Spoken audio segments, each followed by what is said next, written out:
kita mau tahu nih terkait post IPO, Pak. Nah, pas post IPO itu sebagai company itu harus ngapain sih, Pak? Nah, sebelum kita ngomong post IPO, kita mesti bicara dulu pada saat IPO itu apa sih yang harus disiapkan oleh perusahaan. Iya. Nah, beberapa peraturan OJK mensyaratkan ada organ-organ yang harus dipenuhi di perusahaan.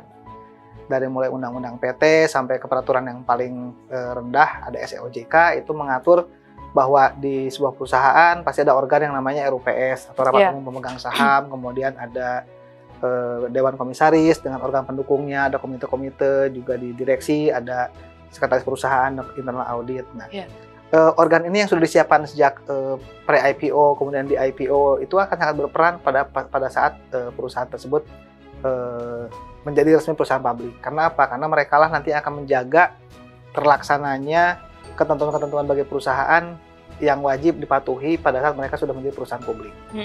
Itu mungkin PR pertamanya ya, perusahaan publik. Iya, betul. Nah, apa saja sih yang ada di dalam organisasi itu? Pertama, sebagai sebuah organ tertinggi, RUPS memang memiliki hak untuk memutuskan dasar kebijakan organisasi. Nah, kemudian nanti di direksi mereka sebagai pengurus perusahaannya, di mana mereka punya tim operasional dan ada komite atau unit di bawah direksi yang berperan secara khusus. Nah, tapi komisaris sebagai pengawas dan pemberi nasihat kepada direksi, dia juga punya komite khusus. Ada dua yang wajib ya, komite audit dan komite nominasi dan remunerasi. Nah, mereka inilah nanti yang akan membawa irama perusahaan publik berjalan.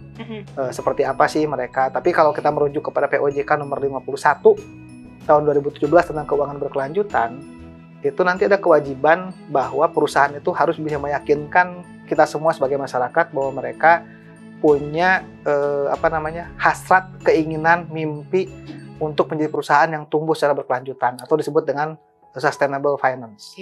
Gitu.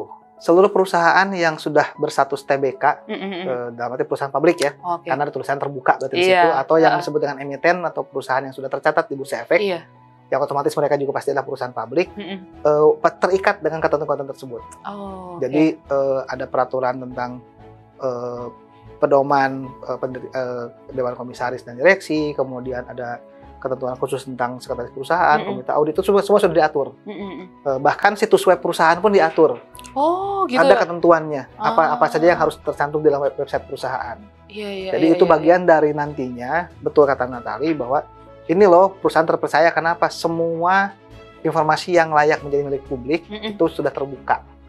Benar-benar tidak ada yang ditutup-tutupin lah, Pak ya. Bisa akses. Gitu. Itu yang penting, langkah awal sebagai perusahaan publik ketika mereka sudah selesai IPO. Berarti itu masuk ke post IPO ya, Pak, jadinya ya? Betul. Jadi... Karena kan IPO itu memang di satu sisi memberi keuntungan bagi perusahaan ke akses permodalan yang kuat. Dan mungkin hampir tanpa biaya ya, karena biayanya, ada pun biaya dibayar di awal pada saat pelaksanaan IPO saja. Tapi setelah itu adalah dana dari masyarakat yang dikumpulkan di perusahaan yang dipakai untuk memutar perusahaan. Nah, tapi atas kepercayaan masyarakat di IPO itulah perusahaan harus menunjukkan bahwa mereka terpercaya dengan apa? Dengan melaksanakan bisnis dengan baik atau biasa disebut dengan good corporate governance atau tata kelola perusahaan yang baik. Baik. Itu kuncinya ada di situ. Kalau misalnya dia sudah publik, berarti kan bisa jadi investor, bisa jadi pemegang saham, bisa jadi yang lain. Tapi kalau misalnya belum publik pun kan dengan kepercayaan yang tinggi dari masyarakat, masa sih masyarakat tidak akan membeli produknya? Iya, gitu kan? betul banget.